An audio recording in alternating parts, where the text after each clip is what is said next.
will this fight ever end?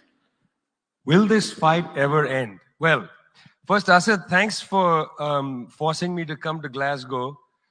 When I walk the streets of cities like this, you know, Glasgow was the UK's second most important city. Beautiful buildings, beautiful streets, a gorgeous city, you know. It had Red Clydeside in 1919, the uprising to create a Soviet in Scotland. But it was, you know, crushed, of course. When I see cities like this, I think also about the other side of it. You know, there's a phrase from Walter Benjamin, every monument of civilization is also a monument of barbarism. I think of the famines in Bengal, the jute workers in Bengal sending jute to Dundee through the Glasgow port.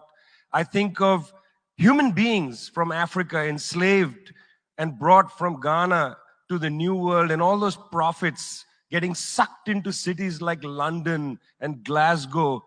You know, between 1765 and 1938, the British Isles stole $45 trillion pounds from India, 45 trillion sterling from India. We never got paid for that. When the British left India, when we threw the British out, our literacy rate was 13%. So much for several hundred years of so-called civilization. Meanwhile, our landscapes were destroyed. You know, coal was foisted on India. You foisted coal on us. You were the ones that came and made us coal dependent. And then you left, and now you dare to condescend to us. When I listen to Boris Johnson, when I listen to people like Joe Biden, when I listen even more to Emmanuel Macron, all I can think of is how condescending you are. You condescended to us 400 years ago. You condescended to us 300 years ago. You condescended to us 200 years ago. You condescended to us 100 years ago. You're condescending to us today. You only know condescension because for you, colonialism isn't something that happened in the past and we defeated you. It's not that. For you, colonialism is a permanent condition. And that permanent condition happens in two ways. There's the permanent condition of the colonial mentality. You want to lecture us. You want to tell us that we are responsible for all the problems because you'll never accept that you're the one principally to blame. You signed the Rio Formula in 1992 on common and differentiated responsibilities. You like the common part. You like the common part. You like to say we're all in this together and so on. We're not in this together. The United States, 4-5% of the world's population, still uses 25% of the world's resources. You outsource production to China, and then you say China is the carbon polluter. China's producing your buckets. China's producing your nuts and bolts. China's producing your phones. Try to produce it in your own countries and see your carbon emissions rise. You love lecturing us because you have a colonial mentality.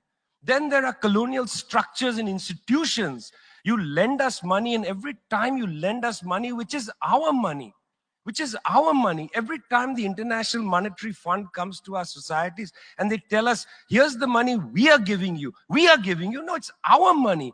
You give us our money back as debt, and then you lecture us about how we should live. It's extraordinary. It's not just a colonial mentality. It's a colonial structures and institutions which reproduce themselves year after year after year. And let me tell you something. The climate justice movement, not clued enough on this. Not clued enough on this. The climate justice movement is a movement that says we're worried about our future. What future? What future? Children in the African continent, in Asia, in Latin America, they don't have a future. They don't have a present. They're not worried about the future. They're worried about their present. Your slogan is, we're worried about the future. What future? That's a middle-class bourgeois Western slogan. You got to be worried about now. 2.7 billion people can't eat now. And you're telling people, reduce your consumption. How does this sound to a child who hasn't eaten in days?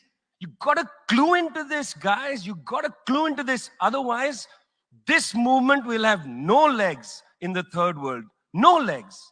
Later, I'd like to tell you about the International People's Assembly, a network of 200 political organizations that we're setting up, rooted in the global south. We want to tell you what our issues are, but are you willing to listen?